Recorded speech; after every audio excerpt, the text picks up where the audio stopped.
मुझे अपने सब पे नाज था। सरे बज़्म रात ये क्या हुआ, मेरी आँख कैसे छलक गई, मुझे रंज है ये बुरा हुआ। मेरी ज़िंदगी के चिराग का ये मिजाज कोई नया नहीं, अभी रोशनी अभी तीरगी, न जला हुआ न बुझा हुआ। मुझे जो भी दुश्मने जाँ मिला, वही पुख्ता कारे जफ़ा मिला। न किसी की ज़रब गलत पड़ी, न किसी का तीर ख़ता हुआ। मुझे आप क्यों ना समझ सके, ये खुद अपने दिल ही से पूछिए। मेरी दास्ताने हयात का तो वर्क वर्क है खुला हुआ।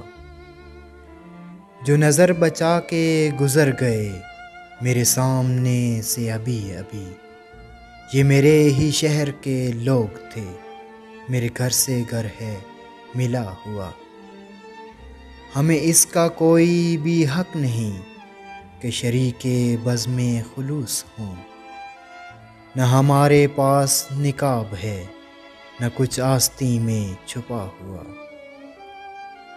मुझे एक गली में पड़ा हुआ किसी बदनसीब का ख़त मिला, कहीं खूने दिल से लिखा हुआ, कहीं आंसुओं से मिटा हुआ।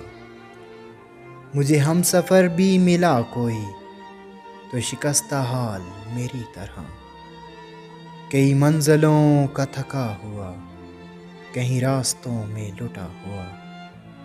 हमें अपने घर से चले हुए सरे राह उम्र गुज़र गई, कोई जुस्तजू का सिला मिला, न सफ़र का हक ही अदा हुआ।